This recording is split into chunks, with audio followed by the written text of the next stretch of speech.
Before we get on with the podcast, I'd like to mention that I now have 3 books for sale on Kindle. Recommended Reading for the True Conservative, Bad Democrat, and now Evil Liberal. All available for $3.99 or through Kindle Unlimited. Now, on with the podcast.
also think I might have ADHD because I've been diagnosed 3 times.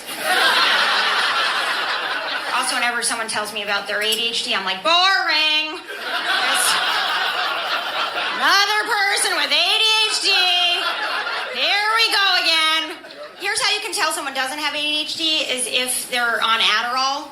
That means they do not have ADHD, okay? And I'll tell you why. It's because there's too many steps to get it if you actually have it. It's too complicated. You know, I think, I have to go find my psychiatrist. I forget his name every time.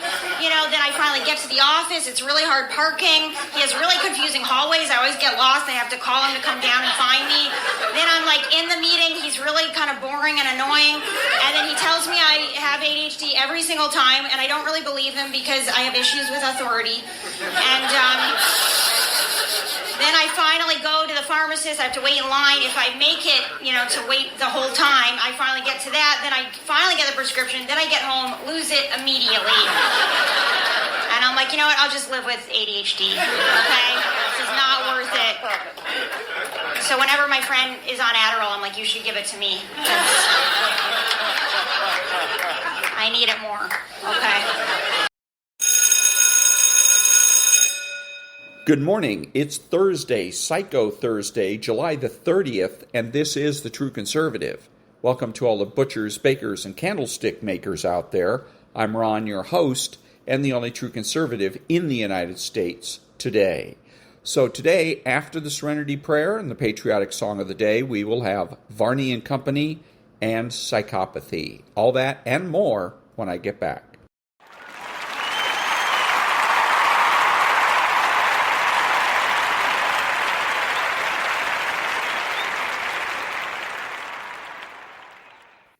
God grant me the serenity to accept the things I should not change, the courage to change the things I should, and the wisdom to know the difference. Amen.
Thank you. Now, Varney and Company. Varney and Company picks it up. Ashley Webster in for Stu today. Ashley, take it away. Thank you, Maria. Good morning to you, and good morning, everyone. I'm Ashley Webster in for Stu Varney today. There is a lot going on. There is every day, but definitely today. CENTCOM resuming its air campaign against Tehran overnight. Dr. Fauci pleading the fifth multiple times at his congressional hearing yesterday. But we're going to start with the issue of inflation. About a half hour ago, we received the PCE report that measures all consumer price changes. This is the key metric, of course, for the Fed. The PCE declined to 0.1% on a monthly basis in June, up 3.7% from a year ago. So futures are reacting after that huge sell-off yesterday. The Dow, the S&P, and the NASDAQ all in the positive. The NASDAQ, the big winner at this point before the market opens, up 1.75%. All right, now on to Iran. The U.S. conducting a heavy wave of strikes on dozens of Revolutionary Guard targets after Iran's ballistic missile attack on American troops in the region. The U.S. strikes targeting command centers, missile and drone facilities. As a result, the price of oil still hovering right around $84 a barrel. It's down just a fraction. Brent crude, by the way, is up at $90 per barrel. No change for gas at $4.09 per gallon. That's the average around the country. We always like to keep tabs. In California, no change also, but $5.64 a gallon. Diesel, meanwhile, coming in at $5.33. Meta and Microsoft reporting earnings. Meta's spending leaving investors pretty nervous as Microsoft is back on track. Meta down as a result, nearly 10%. On the other side of the coin, Microsoft up 9.33%.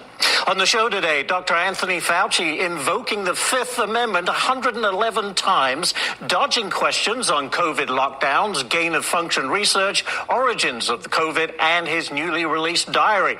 Senator Rand Paul leading the charge to get answers. Guess what? He's going to be on the show this morning. We'll talk about that. A majority of voters oppose U.S. military action in Iran. They also expect it's going to last a year or more. That's according to a Quinnipiac poll. So what does that mean for the midterms? And what does it mean for our strategy going forward? And a big issue, and has been for a while, phones in schools. A new study shows that kids with cell phones consistently score worse on reading tests than kids without phones. Education Secretary Linda McMahon will be here on the show to discuss all of that. It is Thursday, July 30th, and Varney and Company is about to begin. So, thanks to Ashley Webster. Stuart is taking the day off. Go figure. But the poll, again, he represented wrong. He says 6 out of 10 Americans oppose the war. Wrong. What he should have said was, of those surveyed, 60% oppose the war. That's the truth. That is accurate. Nonprofit News Now. Back in a minute.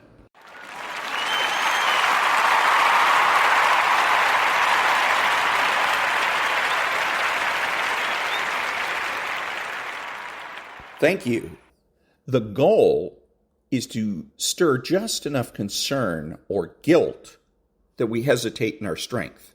Because once we hesitate, once we begin to second guess our decision to separate ourselves from the chaos, they gain a sliver of influence. Again, that sliver is all they need. Obligation doesn't always come in the form of emotional appeals. It can also look like practical requests. They might ask you to help them with something they can't do alone, to just talk for 5 minutes, or to explain what went wrong so they can understand. These requests seem harmless on the surface. They may even appear reasonable. But what's actually happening is that the liberal is trying to reopen the door you've closed. They know that if they ask directly for a second chance, they risk rejection. So instead, they dress their need for control as a plea for help or charity. And if we respond, even with the best intentions, we may find ourselves slowly pulled back into a dynamic we worked hard to escape. Liberals are masters of emotional manipulation because they lack empathy, but know how to mimic it. They can mirror vulnerability. They can feign regret. They can even cry, offer apologies, and say all the right words, not because they feel those things, but because they know we might. They count on our empathy to override our boundaries. They count on our moral compass to convince us that cutting them off is unkind and unfair. In doing so, they force us into an emotional dilemma: preserve our peace or meet their needs.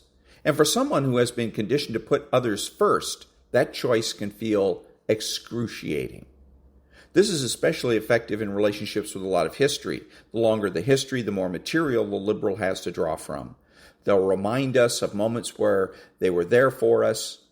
These memories are not brought up to reconnect authentically, but to create a sense of debt. It's the psychological equivalent of saying, after everything we've been through, you owe me your attention. And if we agree to that unspoken contract, we will find ourselves re-entering the emotional trap disguised as reconciliation. Sometimes the liberal doesn't even speak directly. They may send a message through someone else or post cryptic messages on social media meant to elicit our concern and yet maintain plausible deniability. The idea is to stir our emotions without making a direct request, so that when we do respond, it feels like our choice, but it wasn't. It was engineered. They knew what would make us feel responsible. They knew what would make us feel like the bigger person, and they exploited it. Because the liberal's goal is never just contact, it's influence. Contact is merely the first step. What makes the manipulation so effective is that it doesn't look aggressive. In fact, it can seem soft, gentle, even loving. But that's the illusion, because under the surface, it's still about power. The liberal has not changed their intentions, they've only changed their approach. When control through intimidation or devaluation no longer works, they switch to control through indebtedness. They know exactly how to trigger the emotional wiring that makes us want to help, fix, or reconnect. These appeals are not rooted in genuine respect or mutual healing. They're strategic moves to get us to lower our guard. The message, the one spoken, is clear. We're not allowed to walk away without guilt, not permitted to heal without punishment, not free to grow without being accused of abandonment.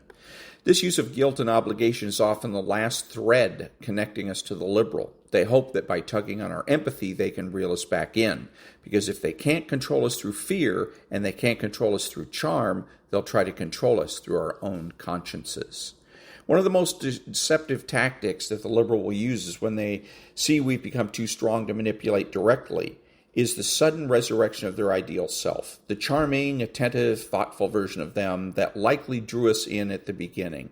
This is a carefully calculated move, and it's not a sign of transformation. It's a strategic illusion designed to disarm us. Liberals understand, often better than we'd expect, what we once wanted from them. They know how to mirror our values, our dreams, our emotional language. So when they sense that our distance is permanent, they reach back into the playbook and revive the false persona we once responded to. This phase is sometimes referred to as hoovering, a term that captures how the liberal attempts to suck us back into the dynamic. But it's more than that. It's a psychological reenactment of the beginning of the relationship. The difference is that now their motivation isn't connection. It's recovery of control.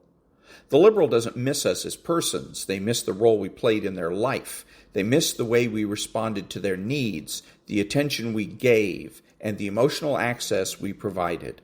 So, in desperation, they tried to recreate the initial version of themselves that could win us over. They might start saying all the things we used to long to hear. They may apologize, take responsibility, or claim to finally understand what went wrong. They might even adopt our language of healing and growth. These words can be compelling. After all, every human being wants to believe in change. We're wired to hope for redemption, to believe that people can evolve, and that maybe, just maybe, our pain wasn't in vain.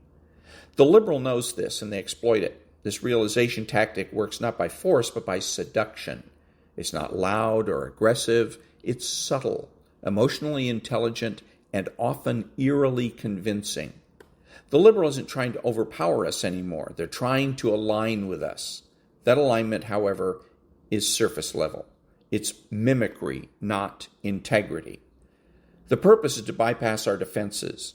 And if we let our guard down, if we start to believe that this time might be different, the cycle begins again, because nothing underneath has truly changed. Back in a minute.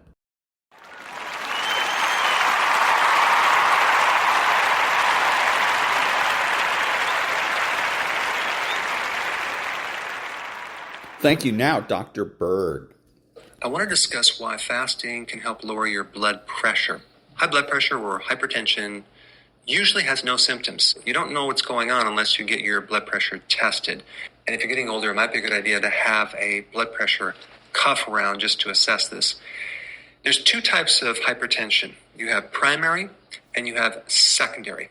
95% of all hypertension cases are primary, hypertension. And that's related to lifestyle. And so if you look this up, they're going to mention, consuming too much salt, having obesity, smoking, drinking alcohol. The recommendation is consuming a healthy diet.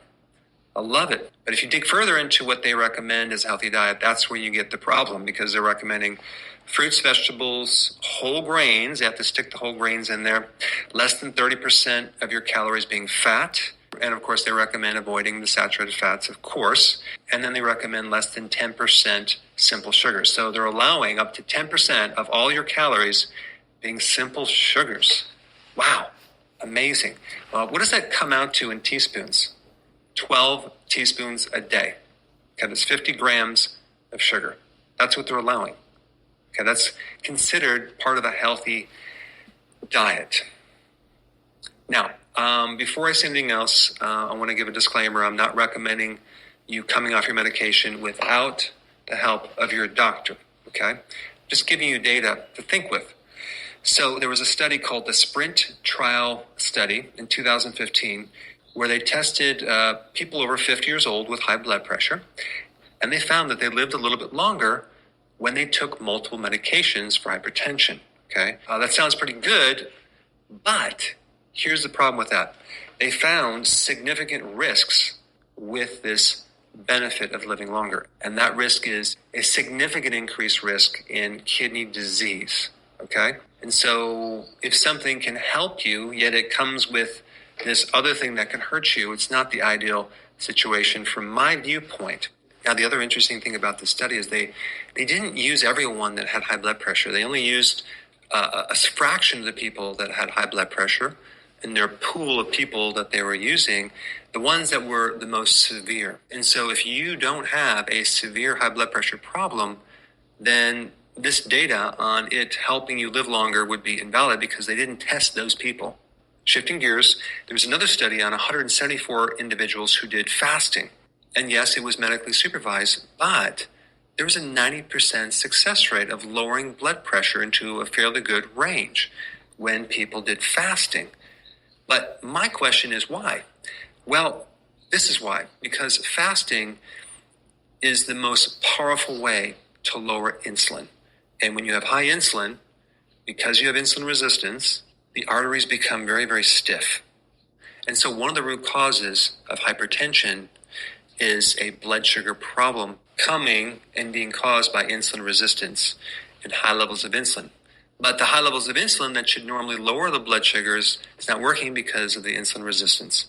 The point is this: if you have insulin resistance, you're at risk of getting hypertension. And this is why people that have the metabolic syndrome, syndrome X, one part of that is hypertension. And the common thread with that condition is high levels of insulin, hyperinsulinemia. Okay, that's the medical term.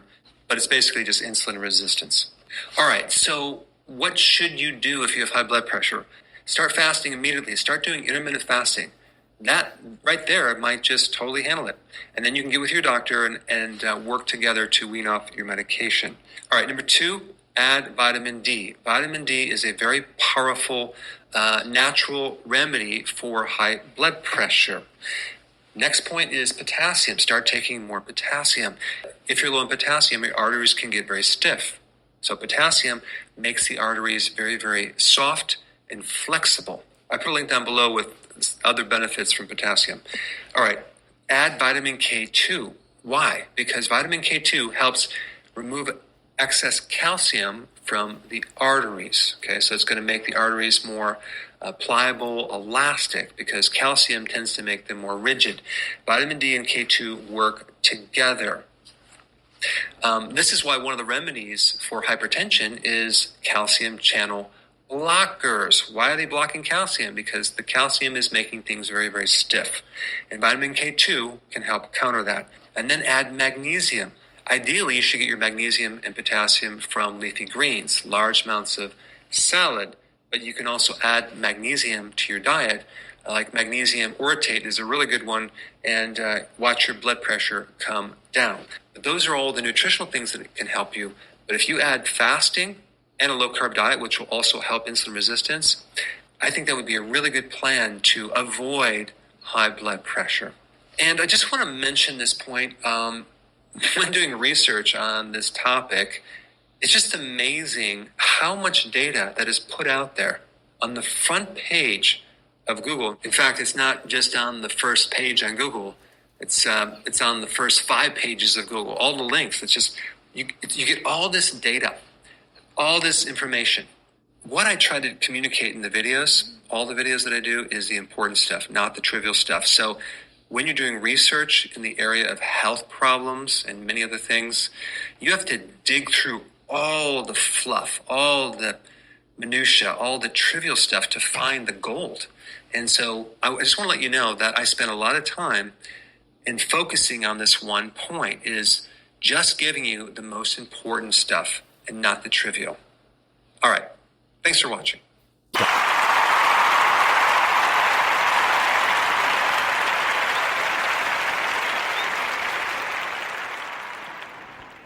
Look around you. Life isn't fair. It never was. Good people get walked on. Loyal people get betrayed. Honest people get left behind. And the quiet truth is, the world doesn't care about your kindness, your effort, or your heart. What it cares about is power. Every day, someone is outsmarting you. Your co-worker who smiles in your face but steals your credit. Your friend who secretly envies you. The relative who pretends to support you but whispers when you're not around. Life is a silent battlefield, and if you don't know how to play the game, you're the one being played. Niccolo Machiavelli understood this 500 years ago. He watched kings rise and fall.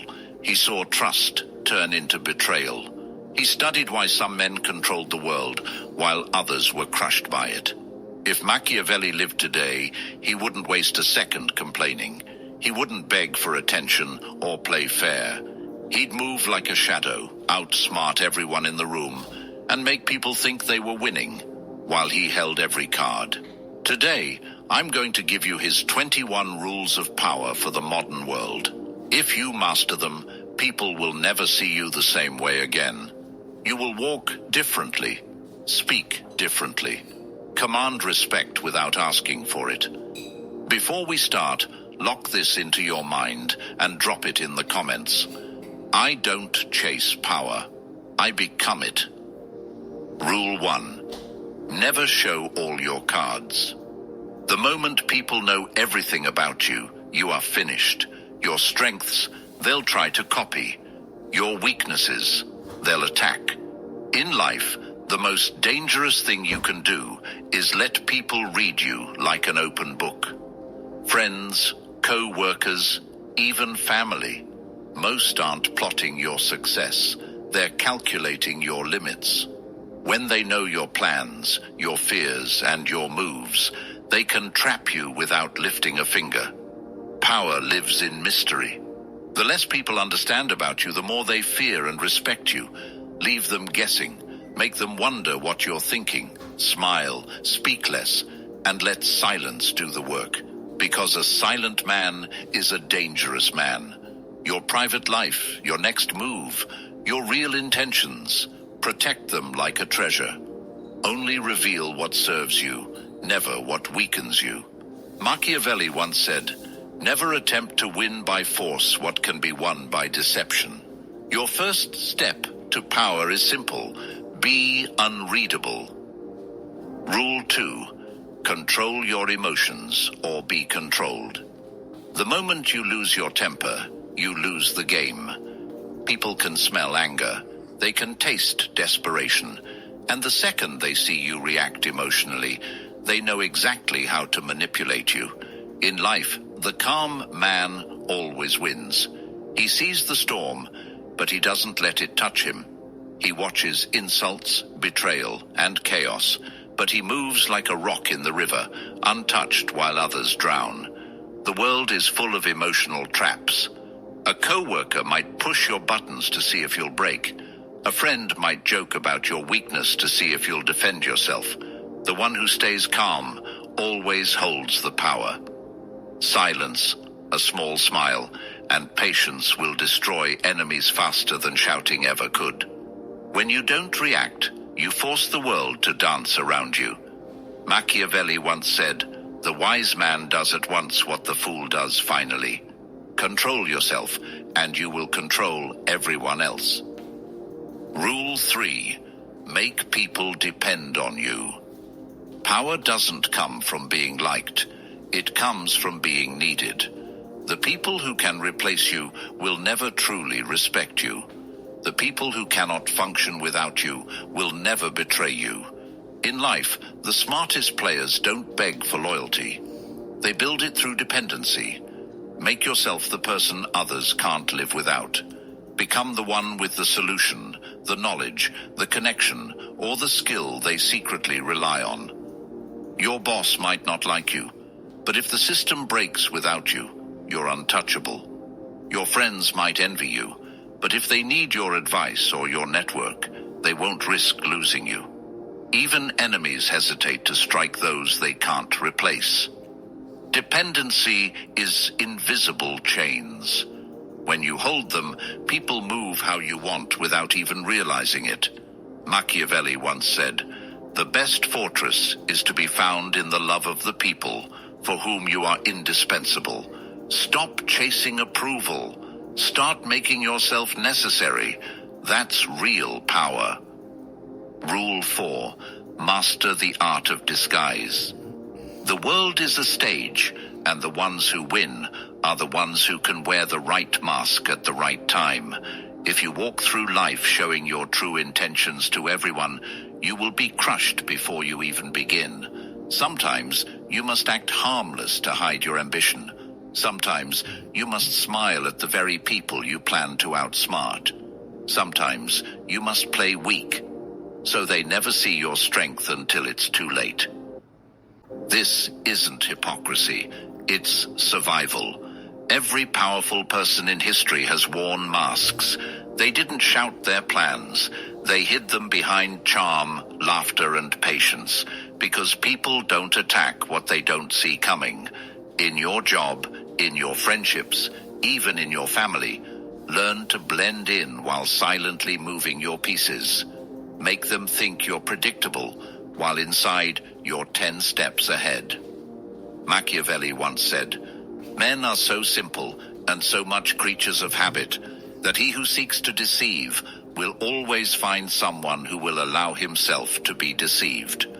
Hide your power until it's too late to stop you. Rule 5. Strike first or be crushed. Power is not patient. The world does not reward those who wait politely for their turn. If you hesitate, someone else will take the move that should have been yours. In life, opportunities are stolen in silence. Your co-worker who got that promotion didn't wait. He acted. That person who outshined you in business or relationships didn't hesitate. They made their move while you were thinking. The powerful understand one thing. The first strike creates the rules of the game. If you see an opening, take it. If you sense betrayal, act before it lands. If you feel someone is trying to box you in, break out before the walls close. This doesn't mean reckless aggression. It means calculated dominance. The first move, at the right time, is often the last move anyone else can make against you. Machiavelli once said, "It is double pleasure to deceive the deceiver." In power, the one who moves first writes the story. The one who hesitates becomes the story. Rule 6. Protect your reputation like your life. In the game of power, perception is everything. Your reputation walks into the room before you do. People decide your worth, your strength, and your place in the world based on the story they believe about you. Once your reputation is damaged, you lose leverage. A single rumor can ruin opportunities. One moment of weakness can make people doubt you forever. And the brutal truth? Most won't ask if it's true. They'll just believe it. The powerful understand this. They guard their name like a fortress. They avoid pointless drama, never fight battles that make them look small, and always make their wins visible. Because once the world sees you as strong, it will treat you like you're strong, even before you lift a finger. Your reputation is armor, and it's also a weapon. Protect it, sharpen it, use it to walk into any room with authority. Machiavelli once said, "A prince should guard himself from being despised and hated." If they can't touch your name, they can't touch you. Rule 7. Keep your plans invisible. The fastest way to lose power is to announce your next move. The moment people know where you're going, they'll block the road. Some will sabotage you out of jealousy. Others will quietly steal your idea and get there first. Power lives in secrecy. Your dreams, your strategies, your next steps, they are your weapon. The more people know, the more exposed you are. The less they know, the more unstoppable you become. Look at the most successful people in any field. They rarely explain what they're doing until it's already done. By the time the world notices, it's too late to stop them. Your enemies can't kill what they can't see coming. Practice silence. Smile when they ask about your plans. Pretend you're unsure. Distract them with small talk while your real moves happen in the shadows. Then, when you strike, it's over before they even realize the game started. Machiavelli once said, "It is safer to be feared than loved if you cannot be both." Invisible plans lead to visible power. Rule 8. Use absence to gain respect. Familiarity breeds contempt. The more people see you, the less they value you. When you are always available, always talking, always present, they start taking you for granted. Power grows in scarcity. The rarest resource is the one everyone chases. The same is true for your presence. When you step back strategically, when you disappear for a moment, people begin to wonder. Curiosity turns into respect. Absence creates importance. Think of the people you admire. Are they constantly seeking attention, or do they appear with impact and then vanish? Mystery makes the world lean forward. It makes your presence feel heavier, your words more valuable, your actions more memorable. When you step away, you also gain perspective. You can see who really values you and who only notices when you're gone. Distance filters loyalty faster than words ever could. Machiavelli once said, "The desire to acquire is a natural and ordinary thing, and when men who can do acquire, they will be praised or not blamed. Disappear and let your value grow in silence." Rule 9. Turn enemies into stepping stones. You will have enemies. It's unavoidable. The moment you rise, someone will resent you. The weak fear this, the powerful use it. An enemy is a mirror. They reveal your vulnerabilities and your strengths. Their attacks show you where you're exposed. Their obsession with you is proof you're already above them. Instead of wasting energy on anger, turn enemies into fuel. Let their doubt push you harder. Let their gossip advertise your name. Let their resistance sharpen your strategy. Every insult, every attempt to block you is a free lesson in the art of power. The smartest players even let their enemies exist. They serve as distractions. While they scream and plot, you quietly climb higher. In time, your success will break them more than revenge ever could. Machiavelli once said, "Never attempt to win by force what can be won by deception. Use your enemies as tools. Step over their noise. Their hate is proof you're already winning." Rule 10. Reward loyalty, but never depend on it. Loyalty is the most fragile currency in the game of power. Today, someone swears they'd never betray you. Tomorrow, the right offer makes them vanish. Human nature is selfish. People stay loyal only as long as it benefits them. The powerful understand this. They reward loyalty, but they never rely on it. If someone stands by you, acknowledge it. Give small rewards, recognition, and access. But never forget, loyalty bought by kindness can be sold to your enemy for a higher price. Your real security doesn't come from trust. It comes from leverage. If someone's position, success, or survival depends on you, their loyalty isn't a choice, it's a necessity. That's the only loyalty you can rely on. Always prepare for betrayal. Keep options open. And when loyalty breaks, don't beg or cry. Replace and move forward. The game doesn't pause for broken promises. Machiavelli once said, "It is much safer to be feared than loved." Respect loyalty, but build your power so that betrayal cannot break you. Rule 11. Keep people competing for your approval. Power dies the moment people feel secure around you. When everyone knows their place is guaranteed, they grow lazy. They stop fearing loss. They stop trying to impress you. The powerful create an invisible competition.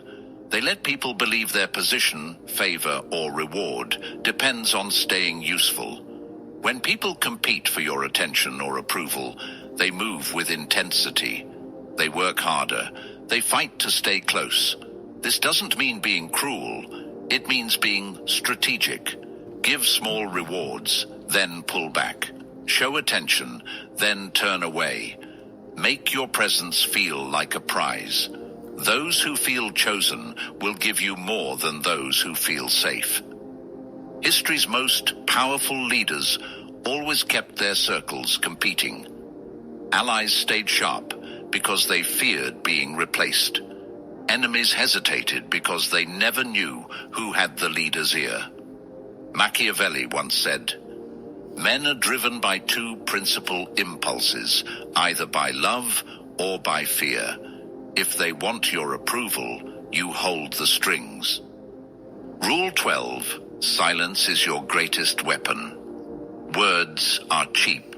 Silence is expensive. The moment you speak, you reveal your thoughts, your fears, and your intentions. But when you stay silent, people are forced to guess, and guessing creates fear. Silence makes others uncomfortable. They start to overthink. They wonder what you know, what you plan, and what you truly think of them. Many will reveal their own secrets just to break the tension your silence creates. The powerful understand timing. They speak rarely, but when they do, every word feels heavy. Silence builds anticipation. It creates space for others to expose themselves while you remain untouchable. In arguments, silence destroys arrogance. In negotiations, it forces the other side to fill the gap with concessions. In life, it makes people lean toward you because mystery is magnetic. Machiavelli once said, "A wise man ought always to follow the paths beaten by great men and imitate those who have been supreme. Speak less, watch more. Let your silence shake the room." Rule 13. Crush threats before they grow. A small problem ignored becomes a disaster. A minor enemy tolerated becomes a rival. Powerful people don't wait for threats to mature.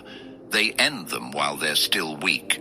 In life, the person who gossips about you today will try to ruin you tomorrow. The co-worker who competes silently will one day challenge your position. The family member who envies you will eventually strike when your guard is down. You cannot be sentimental in the game of power. Address threats quickly and quietly. Remove them from your circle. Cut their influence, or outshine them so completely they can't rise again. If you wait until they are strong, it's already too late. History favors the decisive. The rulers who survived were not the kindest. They were the most vigilant. Mercy for a growing threat is cruelty to yourself. Machiavelli once said, "The first method for estimating the intelligence of a ruler is to look at the men he has around him. Protect your throne. End problems before they learn to walk." Rule 14. Never fight battles that don't serve you. Not every fight is worth your energy. The weak react to everything. The powerful choose their battles with precision. In life, people will provoke you. Online, at work, even at home. They want to pull you into small wars that waste your time and drain your focus. Every minute you spend on meaningless fights is a minute you are not building your empire. Before engaging, ask yourself, if I win this battle, do I gain power or just satisfaction? If it only feeds your ego, walk away. Silence will hurt your enemy more than your words ever could. The great strategists of history avoided distractions. They knew their energy was a weapon, and wasting it on petty conflicts only weakened their real mission. Focus on moves that grow your influence, your resources, and your position. Let the small people fight over crumbs. You're after the throne. Machiavelli once said, "He who wishes to be obeyed must know how to command." Control yourself first, and you will control the game. Rule 15. Always appear strong, even when you're not. Power is perception. People believe what they see, not what is true. If you look weak, they will treat you as weak. If you look strong, even in your hardest moments, they will hesitate to challenge you. Life is full of storms, losses, setbacks, betrayals. But the powerful never let the world see them break. They suffer in silence, then rise in public as if nothing touched them. This illusion of strength protects them because most people attack only when they sense vulnerability. Even in negotiations, in conflict, in daily life, carry yourself like a fortress, speak calmly, move with purpose, hold your posture as if nothing can shake you. The confidence you project becomes armor. People respect it. Enemies fear it. Behind closed doors you can plan, heal, and rebuild. But in the public eye, you are a mountain. Machiavelli once said, "Everyone sees what you appear to be. Few experience what you really are." Powerful people control the story others believe. Rule 16. Build power in the shadows. Real power doesn't announce itself. It grows silently.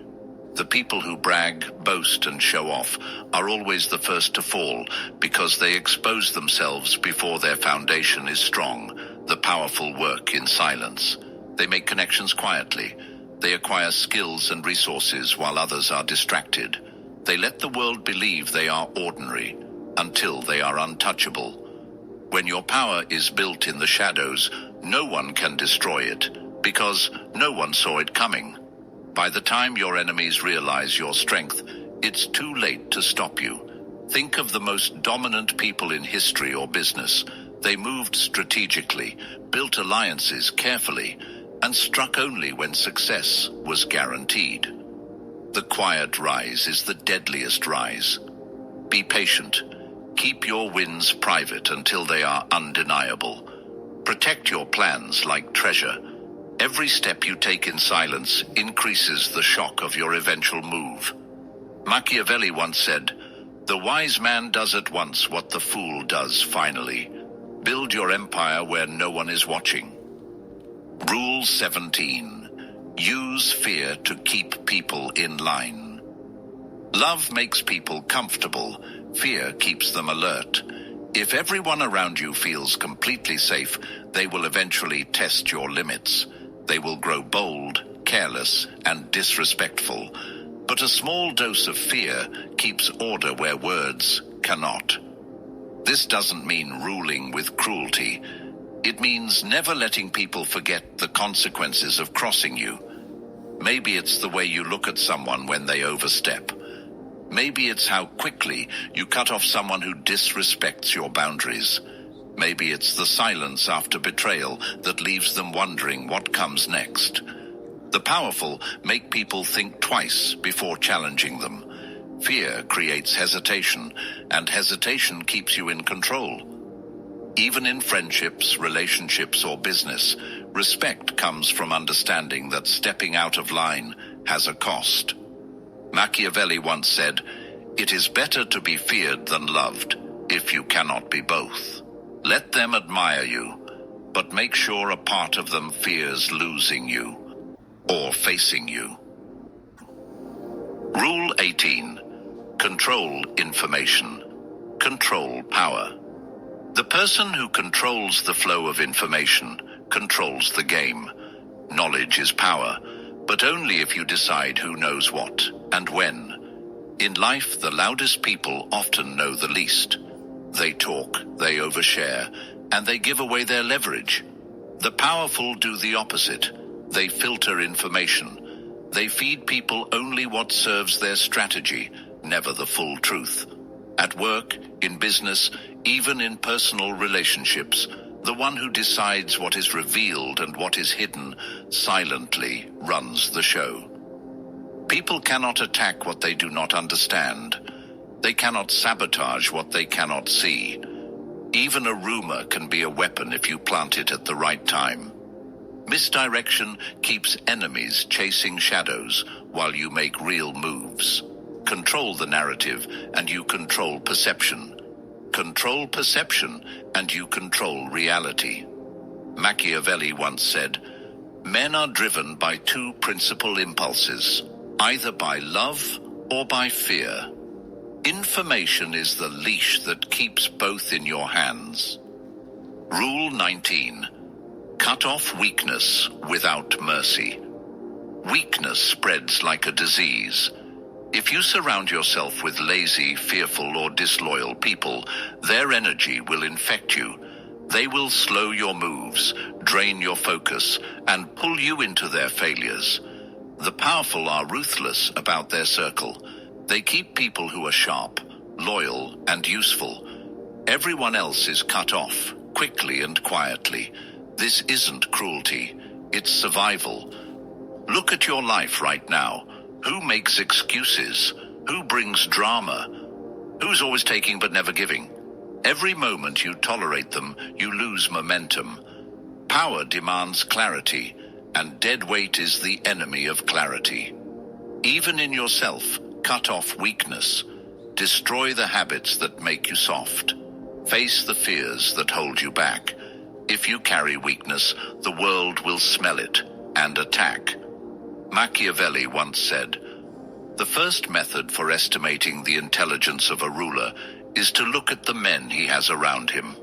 Your power is only as strong as the people and habits you allow near it." Rule 20. Always leave them guessing. Predictability is weakness. The moment people can read your next move, they can control it. They can trap you, outmaneuver you, or destroy your advantage before you even act. Power thrives in unpredictability.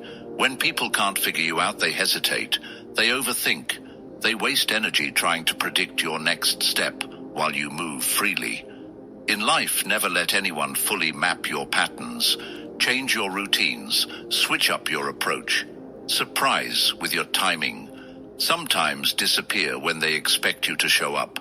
Sometimes strike when they think you're asleep. Even in conversations, unpredictability works. A pause, a smile, a sudden change of topic, all make people lean in. Mystery forces respect because people fear what they cannot calculate. Machiavelli once said, "Everyone sees what you appear to be. Few experience what you really are. Keep your opponents in the dark, keep your friends curious, and keep the world guessing. The unknown is your shield." Rule 21. Leave a legacy of power, not noise. Most people live loud and die forgotten. They chase attention, arguments, and small victories that vanish the moment they're gone. The powerful think differently. They play for legacy, not applause. Legacy is built through moves that outlive your presence. It's the business you create, the influence you establish, the reputation you carve into the minds of others. When you move with long-term intention, every decision becomes sharper, and every action carries weight. This also means knowing when to step back. The loudest man in the room often burns out first. The quiet strategist who plants seeds and lets them grow becomes untouchable, even in absence. Ask yourself daily, if I disappeared tomorrow, would my presence still be felt? If the answer is no, you're playing too small. Machiavelli once said, "The best fortress is to be found in the love of the people." True power is not noise. It's the echo you leave behind when you no longer need to speak. Now you see the world for what it really is, a game of masks, moves, and quiet wars. The weak get played. The powerful write the rules. You've just learned Machiavelli's 21 rules of power. These aren't just ideas, they are weapons. But weapons mean nothing if you don't use them. Starting today, walk differently, speak less, watch more, move like a shadow, and strike only when it matters. Let the world wonder why you cannot be shaken, why every loss turns into a win, and why their games no longer touch you. Remember this. Power isn't taken, it's built. Every choice, every silence, every calculated move adds to the throne you are quietly constructing. If this message lit something inside you. And that was Psychopathy. Back in a minute.